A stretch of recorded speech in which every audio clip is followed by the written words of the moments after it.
Welcome back to 4 High Garage. This video is all the work that I did on this flat fender prior to EJS this year. So some of this stuff dates back to 6-8 months ago, and it's just clips trying to explain what I'm doing, not really a how-to. Mostly because I was in a mad crunch. Like, the decision was made, we were going to take flat fenders this year, and I was nowhere near ready to take this thing. So when I bought it, it did run around the ranch, but it needed a lot of work. It needed brake work, needed suspension work, needed fuel system work. And this is me converting it over to a YJ Spring leaf setup, and then the Brennan's Garage 4-wheel disc brake setup. It's not comprehensive video. I did miss a few things because, again, I was trying to crunch through it, but it's what I got, and I've popped it together, try to get a video on it out. There'll be more videos on this thing as we go forward, because this is kind of my current project. So enjoy the catch-up video to where we are today.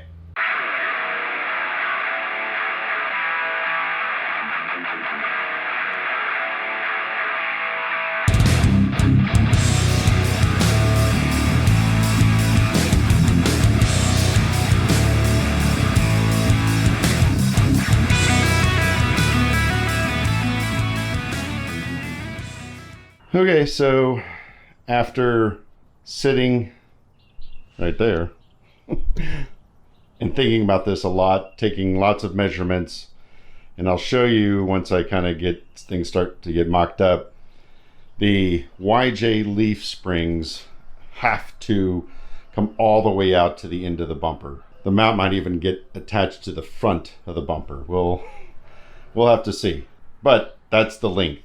As far as in order to get the axle either center where it has been sitting to half an inch or so forward.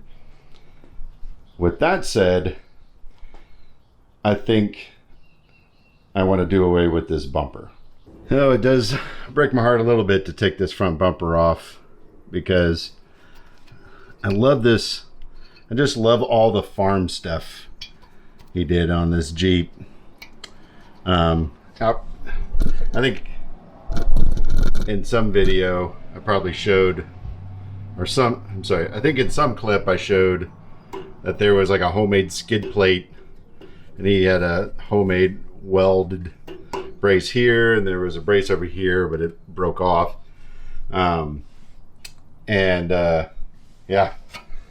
and it was all bolted to this. I mean, the skid plate's over there. I'll probably try to repurpose that in the end. We'll see if I've got time. But this, I don't think this was a kit. Like, this looks, these cuts look like they took a torch, like an oxyacetylene torch, and just cut everything out, cut the angle.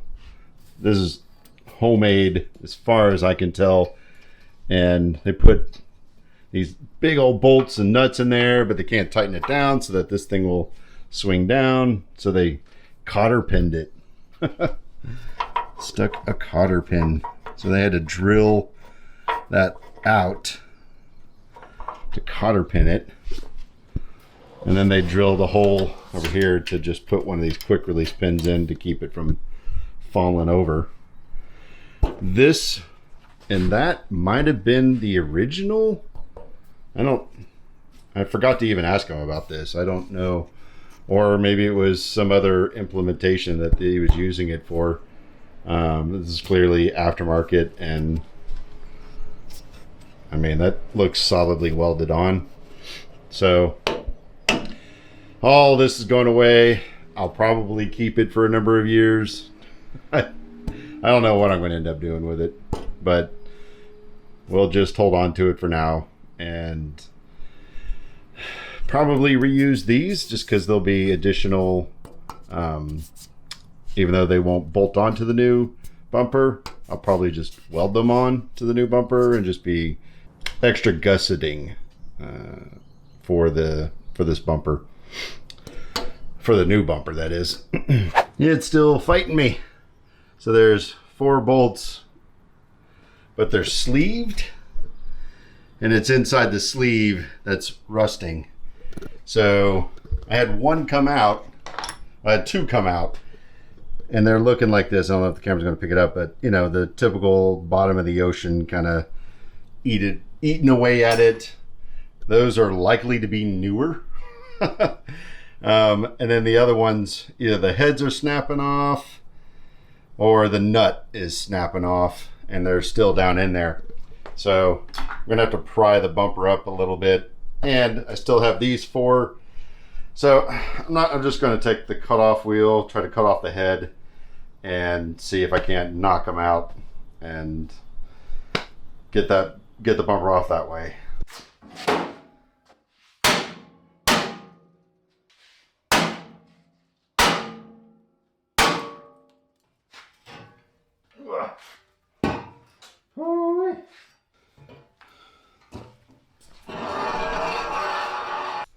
Looking closely at this and then looking up frame horns online, this is all this is actually riveted together. This isn't a bolt, that's not a bolt, these are all rivets. This was probably a rivet at one point and got replaced with a bolt. The only bolts, I guess, from factory were these and then these, and this is all partially welded to the frame itself.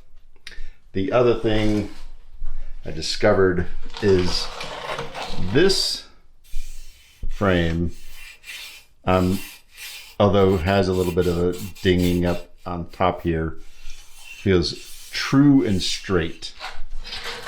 This frame does not. There's a bulge out right there. There's a bulge up right here. Yeah, it's nice and flat here. Looking online, it should come down and then be straight all the way across. I don't know if it'll pick it up on camera, but to my eye, that looked higher. And then when I measured it, I got to the top of the frame there.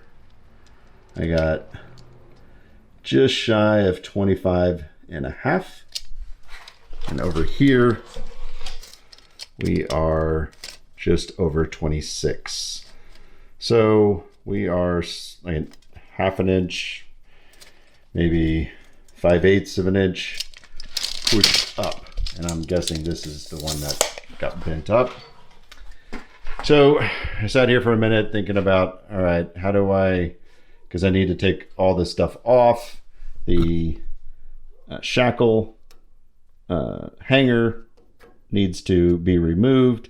So cut this off, cut the welds, cut the rivets, get in there with something to cut these rivets.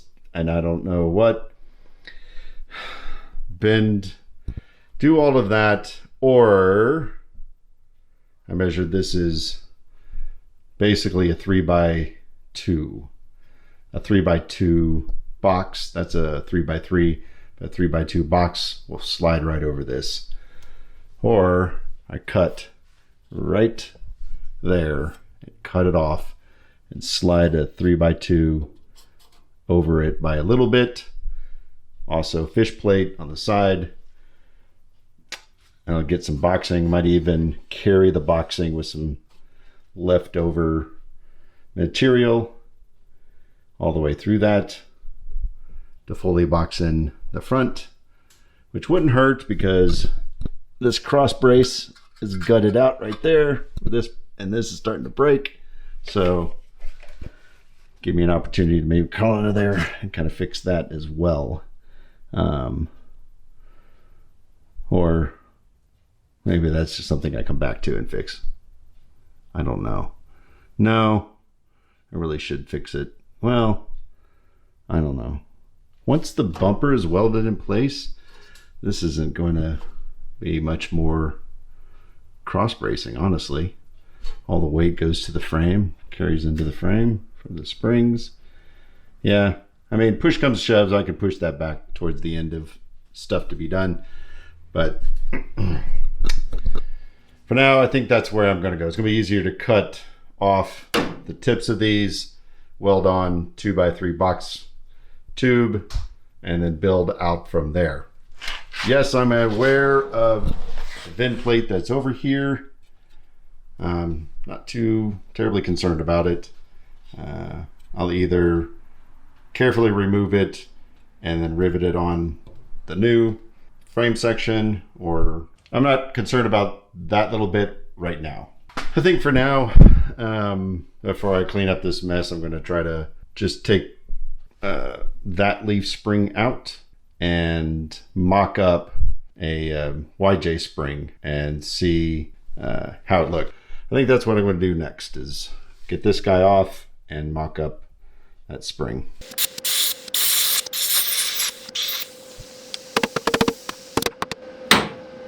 There it goes. Woo. Okay, first mock up looks promising. It looks like, although I can't without dropping the axle, I can't get it like exactly on there, but I've got it relatively lined up. The center pin of the YJ spring is the same size as the center pin of the CY2A spring. I found 2.5 inch wide U-bolts work for the axle, 3 inch wide U-bolts work on the pumpkin. Same in the back, 2.5 inch for the axle. Only need one 3 inch. So I didn't want to buy a whole kit, and I've got some really good leftover XJ U-bolts, because the XJ U-bolt is a 3 inch U-bolt. So that's going to work just fine. Of course, I'll throw an extra U-bolt or two in my kit in case that snaps for whatever reason. The placement back here is about what I expected. So I don't know if I have to completely remove this plate, other than just cleaning up that nasty plasma cut weld, plasma cut line, edge, whatever. So the perch should sit back behind it. But I think I want to install that one last, because I've got the measurement from center to center of the spring. Well, sorry, center of the bolt to the center of the bolt of the spring perches on a stock YJ, which is 44.5 inches. 44.5 inches. And I mean, if I can get a 1/2 inch forward, whatever I can get forward would be great. I don't really want to hang the perch on the front of the bumper, and it looks like I don't think I have to. Because this spring isn't compressed at all, I think if I hang that front perch right up to the edge, underneath, but right up to the edge of the front bumper, that it'll be perfect. Get that one squared, get this one and that one squared up, and then measure for the rear one and square up the rear ones. And I bet I'll be dead nuts where I need to.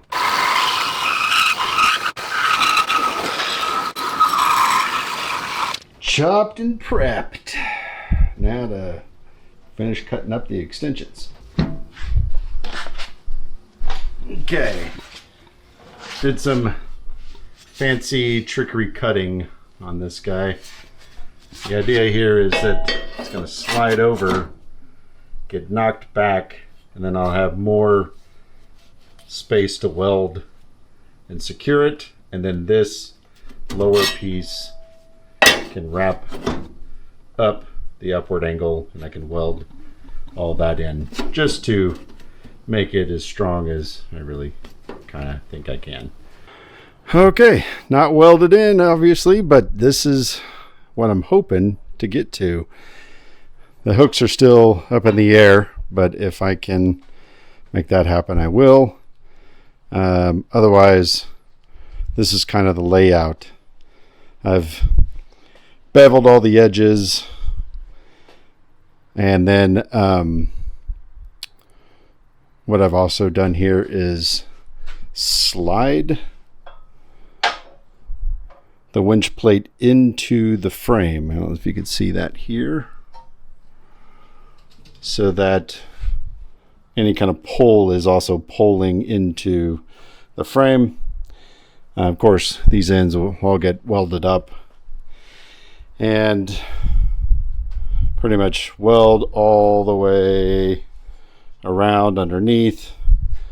The replacement frame ends also go in, so I should be able to weld in there a bit, weld on the outside, of course, weld everything up here. The frame will get some extra reinforcement as well. Uh-oh. I just realized this goes down into, so I cannot get the winch on it. Dang it. All right. More cutting. Okay, got it all mounted down to the table. Hopefully square means it'll fit back on the bumper, or it'll fit back on the frame rails. I'm going to give it a couple of good sized tack welds on each side. Take it all apart, make sure it'll slide on the front. Please fit, please fit.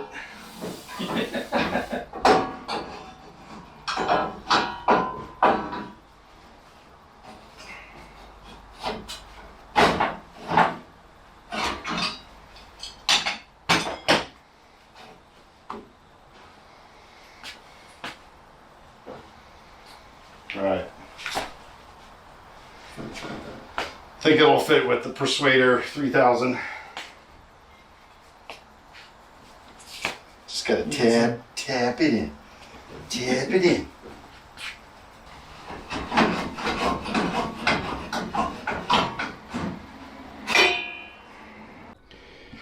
Okay, it's upside down, but I have it all welded up. Let me flip it over. Okay, there we got it. All welded up. Top plate welded in. Winch plate rather, welded in. Leaf spring shackle mounts welded in. In theory, it'll just slide over the frame rails with a bit of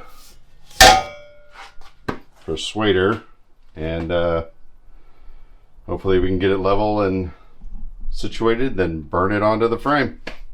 Let's get to it.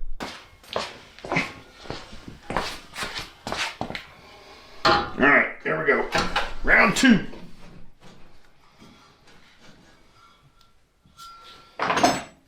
Fight. Uh-oh.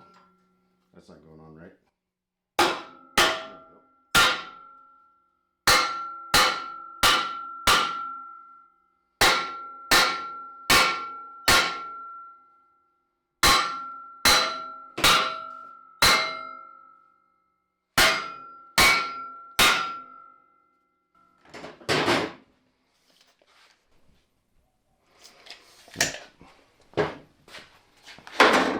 Get this guy situated.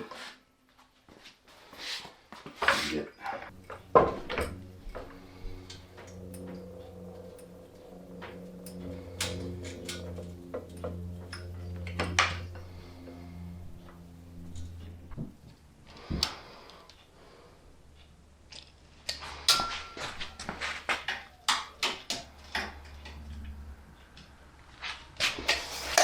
here, pretty close.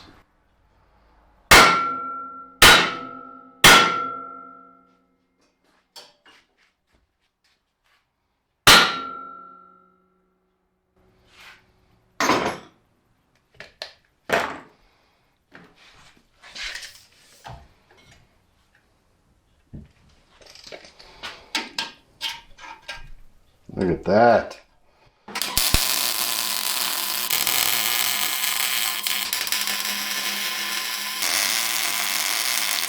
Okay, it's all finished up.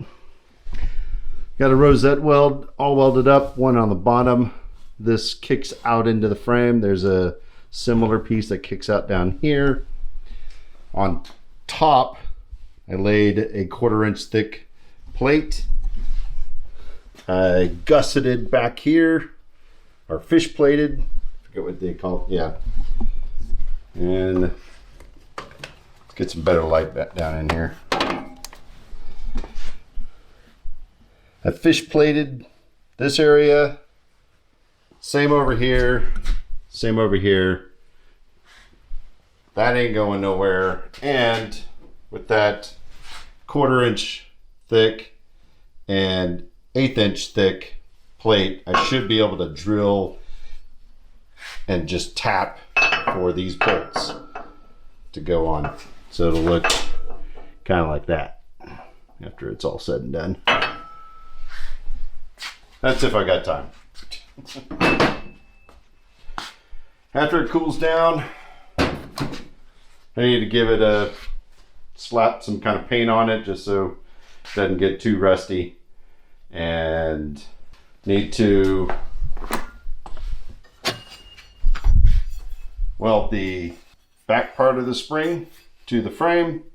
Probably gusset this as well. All right, on to part 2. Just now noticed the other day when I was welding overhead, a hot bead of molten metal, and a couple of them must have popped off the weld like they do, kind of sparkle, hit the ground and hit this helmet. And I don't know how it didn't melt through my forehead too, because you can see there's a spot over there too. And if I get it up to the light, you can see right through it. And so I don't, like, it must have just shot over my head barely, like the way I was laying. I don't know. I mean, I certainly remember hot sparks every now and then, but that's why I wore full sleeves. Any scarring going on up there? Other than losing hair, I'm fine. So I'm just going to get back at it. Probably end up having to pick up a new Harbor Freight helmet. Anyways, forget to get the recorder on.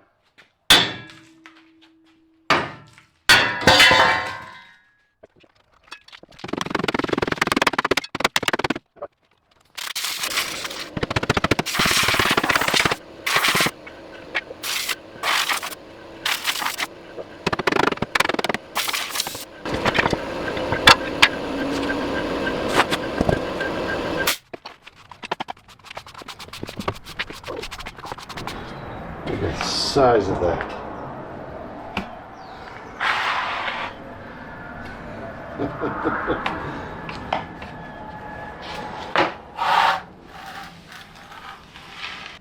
Well, my shoulders may never recover, but I got the old mounts cut out, everything flattened off. I think I might fill this with some weld and then grind it back down just to strengthen that a little bit, because that's where it's going to sit.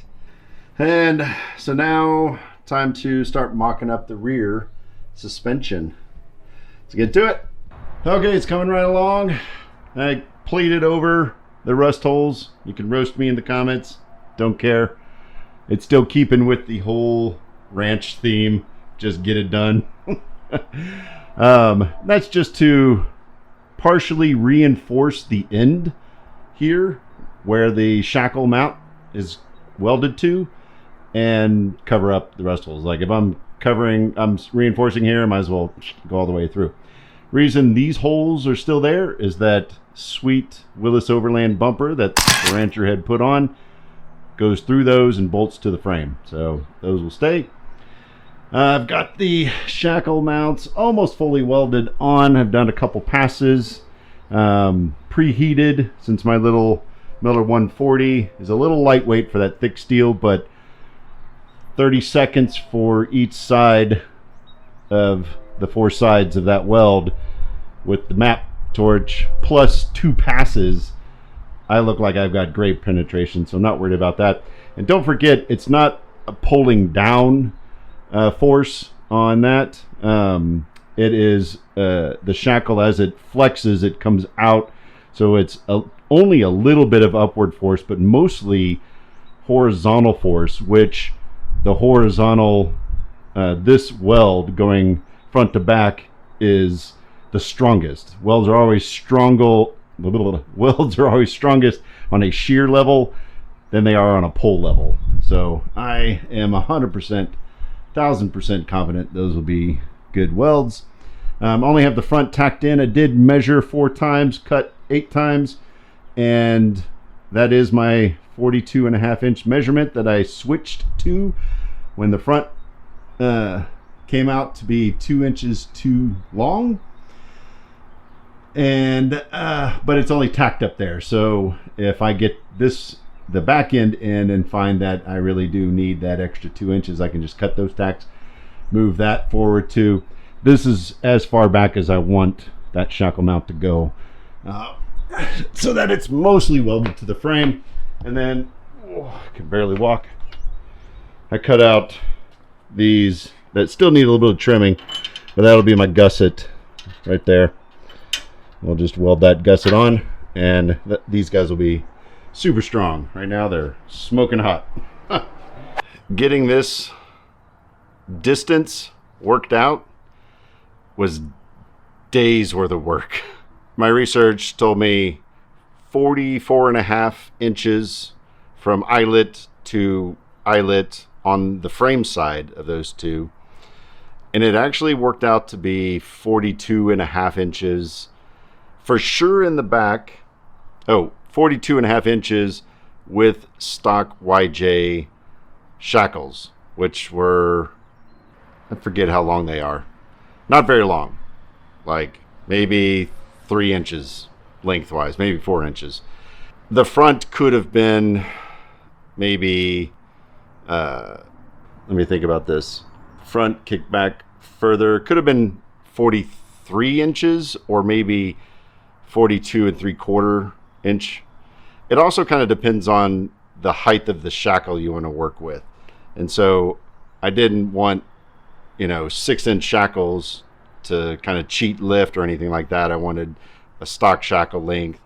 And I did go through a couple of shackles trying to figure it out. The second pair that I got had a gazillion holes in it so that I could adjust the shackle length and kind of figure out, and found that, actually the stock shackle seems to be about where I want it to be.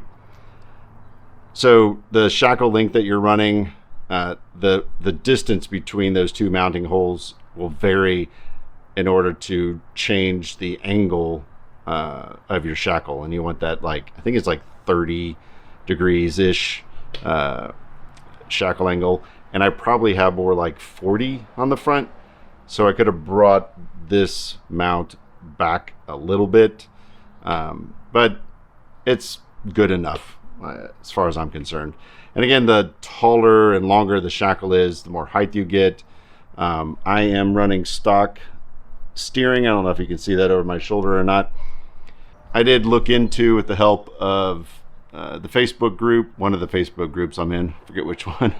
I think a Heim joint setup would probably be the best sort of scenario, where it's just one drop down from the bell crank, one drop down from the bell crank to the passenger side steering knuckle, and then run a bolt to double the Heim joint, and run a Heim joint on the bottom and a Heim joint on the top of the single hole mounting surface, and then just go from left to right across with a custom drag link. Or is it, I forget, I don't know, I'm getting tired. Whatever the cross left to right one is. So, and the last thing I'm going to do, which a lot of people might scoff at me, is do a 1-inch drop block, because I really kind of want it lower than it currently, even at the setup that I've got. I could pull a leaf, but there's once it's on its weight, there's actually just a little bit of a bow. It's not flat. It's just a little bit of a bow. And if I take out, I think, just one leaf, it'll go full flat, which isn't terrible, but and a lot of guys who do rock crawling run flat leaf springs, but I'm not going to do a lot of rock crawling. And I'm worried that once I load this up with my 300-pound body and a bunch of gear, that's going to take even more of the spring out. Might even be pretty close to flat at that point. So I'm not going to touch the pulling springs out. I'm just going to do the 1-inch drop block, and 1 inches shouldn't be enough of a threat to any kind of dangerous steering issues or anything like that. So I should be fine with 1-inch drop. All right, the next is get everything underneath it once that Jungle website delivers my drop block. Right now I'm going to switch to working on running all new brake stuff. So, and that'll be Brennan's Garage. Not shooting a video on that either. I'm just going to kind of bring you in as I go. There's a couple of really good videos that are out there on the internet already. So this is just more of a blog. Sorry, I'm Gen X. It should be a vlog of my travels with old Blue here. Here on the back side, I boxed the frame at the mount. I also did a fish plate like I did the outside. All right, we have the brakes plumbed, looking snazzy. Sorry, it's the poor lighting. Looking good across there. All right, this guy, not gonna make it for this trip. I'm running out of time, but eventually he's gonna be in there, still be able to close the tailgate. I am down to the wire before EJS. I still need to bleed the brakes. I need to install drive shafts. Oh, I didn't install shocks on here, but I need to install shocks. Need to grease all my fittings, seat belts, seats in, which is partially done. Need to install the winch, wire it up, convert it to a synthetic line. Hood blocks, the radio headset, add coolant, change oil. And there's probably one or two things that need to get done still on top of everything else. Oh, and it's like 10 o'clock ish on Tuesday before we leave on Saturday. And I've got today off, but I'm back to work Wednesday, Thursday, Friday. So I've got a little bit of time each night. It's looking good as long as I can bleed these brakes, and those come out just fine. So we'll see. We'll keep at it, and I'll keep you posted. Well, it breaks my heart, but I didn't get the CY2A done in time. I needed another day or two, maybe longer. I got so much done in the last few months, and unfortunately I didn't do in-depth videos on it, just a couple of like update kind of stuff that maybe we can compile into a short video, kind of watch the progress as it kind of went along, but it didn't capture any of the ups and downs. So just so much little things needed to be redone because this was a problem, and then you find a new problem, and then a new problem. And it's turning out great though. This next year, I'll have the whole year to really dial it in and get it going. But here's a sneak peek at it.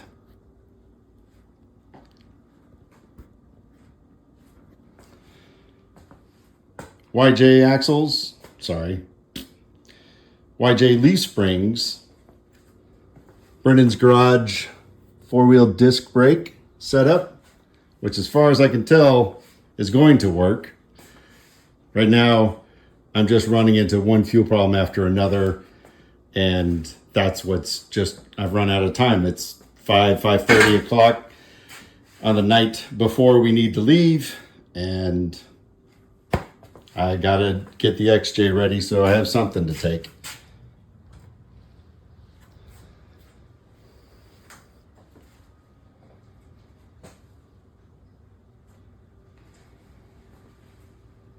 But yeah, I'm gonna have to pull the gas tank out again. I'm gonna have to figure out the fittings, figure out the lines. It's got some like tractor filter, which is kind of cool. Kind of wanted to keep it, but probably gonna just redo everything. And then use like this to prime the mechanical pump, because I think the mechanical pump works. But again, it's just one thing after another. And I just run out of time. It's just that simple. So close. And it truly breaks my heart. I mean, like, I want to cry kind of bad. So next year, it'll be there.